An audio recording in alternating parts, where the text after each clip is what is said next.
नमस्कार। अगर आज मैं आपको ऐसे सब्सटेंस का नाम बताऊं, ऐसे सब्सटेंस के बारे में बताऊं जिसे आप एज़ मेडिसिन यूज़ कर सकते हैं इन 48 डिज़ीज़। जी हाँ, ये सब्सटेंस 48 डिज़ीज़ में काम आता है। 48 डिज़ीज़ के ट्रीटमेंट के लिए उपयोग में लाया जाता है, लेकिन इसका कोई साइड इफ़ेक्ट नहीं होता। ये आपकी डेली लाइफ से रिलेटेड है। ये बहुत आसानी से अवेलेबल हो जाता है और आप किसी भी पान की दुकान से आप इसे ले सकते हो। बहुत आसान है ये वहाँ से मिलना। तो वो क्या है? You can imagine. तो वो सब्सटेंस है चूना। जी हाँ, चूना ही वो सब्सटेंस है जो as medicine use in 48 disease without side effect, जिसका कोई साइड इफ़ेक्ट नहीं होता, सिर्फ अच्छा इफ़ेक्ट होता है, गुड इफ़ेक्ट होता है। नॉन साइड इफ़ेक्ट थिंग है, नॉन साइड इफ़ेक्ट सब्सटेंस है चूना, जिसका कोई साइड इफ़ेक्ट नहीं होता। जहाँ तक अभी तक जो आंकड़े आए हैं उनके अनुसार इसका कोई साइड इफ़ेक्ट नहीं है। तो आप इसे आसानी से किसी पान की दुकान से जाकर ले सकते हो। और इसमें कुछ ध्यान देने वाली बातें हैं कि कितनी एज के व्यक्ति को कितना चूना दिया जाना है। और अगर आप उसे फूड के साथ लेते हो, उसे पानी के साथ भी लिया जा सकता है, चूने को पानी में डालकर। तो अगर फूड में ले रहे हो तो कितना फूड होना चाहिए। अगर आप जैसे दही में डालकर ले रहे हो तो आपको कितना दही चाहिए या कितनी छाछ चाहिए पर ग्राम और पर हाफ ग्राम, तो उसके बारे में मैं आज आपको ये सब डिफ़ाइन करूँगी। तो मैं सबसे पहले बता दूँ कि चूने का जो यूज़ है वो किन किन डिज़ीज़ में होता है। इसका यूज़ 48 डिज़ीज़ में होता है, और जिसमें मैं पहली डिज़ीज़ का नाम लूँगी बैड माउथ, मुंह की दुर्गंध। अगर आपको बैड माउथ की शिकायत है तो आप चूने को 1 ग्राम चूने को, लेकिन ये ध्यान रखने वाली बात है कि अगर अगर आप किड को दे रहे हो, आप अपने चाइल्ड को दे रहे हो, तो उसकी एज अगर 15 ईयर से कम है तो आपको सिर्फ हाफ ग्राम देना है, ये ध्यान आपको रखना है। लेकिन अगर चाइल्ड की एज 15 ईयर से ज़्यादा है तो आपको 1 ग्राम इन एवरी फूड, आपको 1 ग्राम देना है। जैसे छाछ में आपको देना है या दही में आपको डालकर देना है, तो सिर्फ आप 1 ग्राम आपको देना है। लेकिन हाफ ग्राम आपको 15 साल से कम उम्र के, अगर आपका बेबी है तो उसको हाफ ग्राम किसी भी आप फूड में मिक्स करके उसको खिला सकते हो। लेकिन ये ध्यान आपको रखना है कि उसे सुबह खाली पेट आपको देना है। ब्रेकफास्ट अगर आप करवाते हो बच्चों को, तो आपको ध्यान रखना है कि आप ब्रेकफास्ट के टाइम सबसे पहले उसको चूना मिला हुआ कर्ड या बटर मिल्क आपको उसे सबसे पहले देना है ब्रेकफास्ट के अंदर, ये आपको ध्यान रखना है। उसके बाद बारी आती है कि कर्ड और बटर मिल्क के बाद कौन सी चीज़ें जिसमें आप ऐड करके आप चूना यूज़ कर सकते हो। तो इसके बाद जो फूड है, फूड तो कोई भी इस लायक नहीं होता कि जिसमें आप चूना डाल के ले सको, आपको लिक्विड ही चाहिए। अगर आप कोई भी चीज़ में डाल रहे हैं तो वो लिक्विड ही होना चाहिए। जैसे कर्ड और बटर मिल्क के बाद अगर बारी आती है तो जूस की, आप चाहे शुगर केन जूस ले सकते हैं, ऑरेंज जूस, मौसमी juice, carrot juice, tomato juice, pineapple juice, pomegranate juice, कोई भी जूस हो, आप उसमें ऐड करके आसानी से ब्रेकफास्ट में आप अपने चाइल्ड को जो कि 15 साल से कम है हाफ ग्राम, और 15 साल से ज़्यादा है तो 1 ग्राम आपको देना है। ये आपको बिल्कुल ध्यान रखना है, बिल्कुल भी लापरवाही नहीं करनी है इस मामले में, और आपको बिल्कुल देखकर इसको देना है, तभी इसका गुड इफेक्ट हो पाएगा। हालांकि अगर आपने 1 ग्राम भी दे दिया 15 ईयर से कम एज के चाइल्ड को, तो भी कोई इसका साइड इफ़ेक्ट नहीं है, बट अच्छा ये होगा कि आप हाफ ग्राम ही दें। इसके बाद सेकेंड डिज़ीज़ किडनी प्रॉब्लम।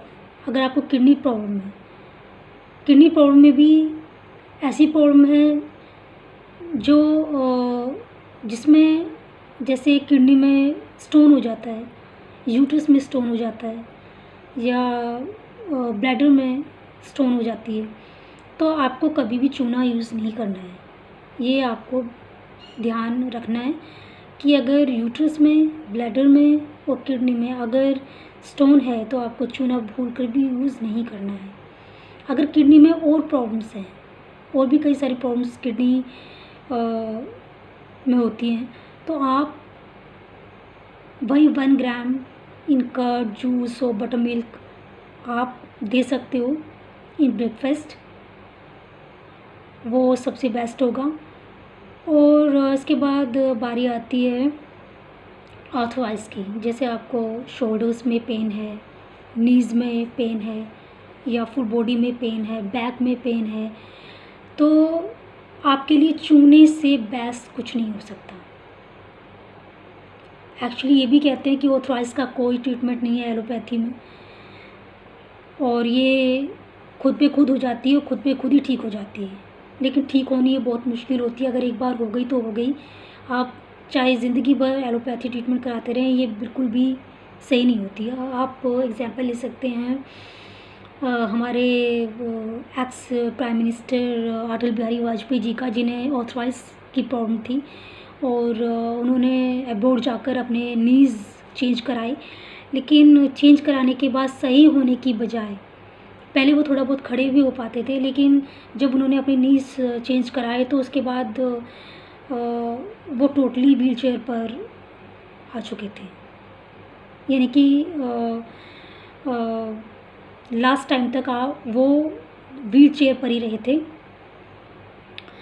तो इसलिए भूलकर भी अगर आपको नीज़ की प्रॉब्लम है तो आप कभी भी ऑपरेशन तो बिल्कुल ना कराएं।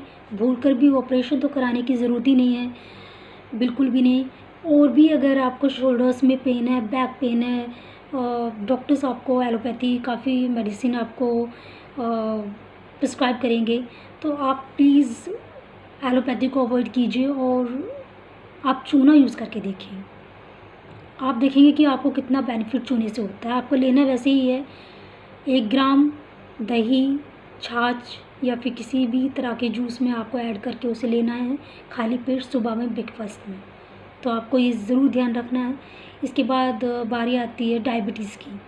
आप डायबिटीज़ पेशेंट हैं तो चूने से बेस्ट कुछ नहीं, वही आपको लेना है, वही डायरेक्शन है लेने का जो अदर डिजीज़ में लेते हैं, वही आपको ब्रेकफास्ट में और छाछ और इसमें कर्ड में या जूस में डालकर आपको उसे लेना है।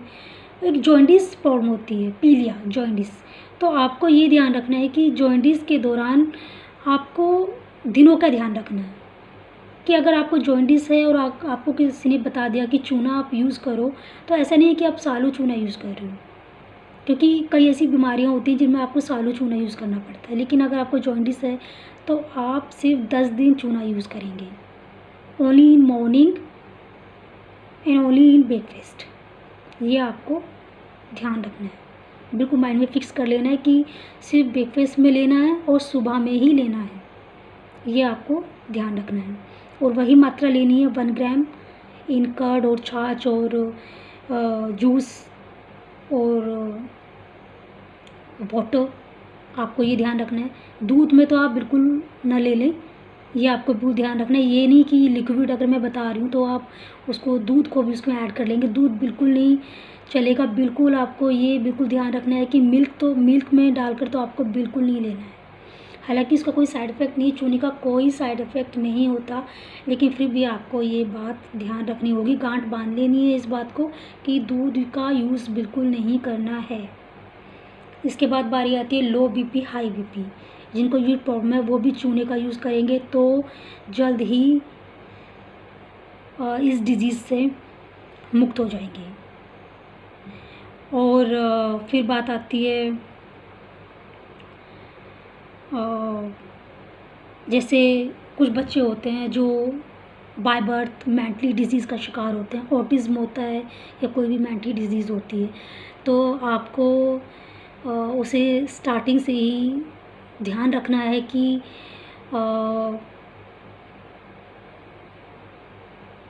आपको उसे छाछ में और दही में और जूस में डालकर वही एज के हिसाब से, जैसे मैंने पहले बताया, आपको वैसे ही उसको देना है। आपको 1 ईयर तक कंटिन्यू आपको उसको देना है। आप देखेंगे कि जो ऑटिज़्म है या फिर जो मेंटली डिजीज़ है उसकी वो धीरे धीरे कंट्रोल में आ रही है। तो आपको मेंटली डिजीज़ और ऑटिज़्म है अगर बच्चे को, तो आपको बिल्कुल चूना देना है। आपको बिल्कुल ध्यान रखना है कि इसकी भी कोई बीमारी, इसकी वजह की कोई ट्रीटमेंट नहीं है एलोपैथी में, ऑटिज़्म का और मेंटल डिजीज़ का। और बस डॉक्टर्स अपना पैसा बनाते हैं और कुछ नहीं, जबकि इसका कोई ट्रीटमेंट नहीं है। आप बस कंटिन्यू ट्रीटमेंट कराते जाओ, उसका कोई रिज़ल्ट निकलने वाला नहीं है। लेकिन अगर आप चूना यूज़ करके देखोगे जिसका कोई साइड इफ़ेक्ट नहीं है, लेकिन उसका इफ़ेक्ट ज़रूर होना है, या आप गांठ बांध लीजिए, 100% उसका गुड इफ़ेक्ट होना है।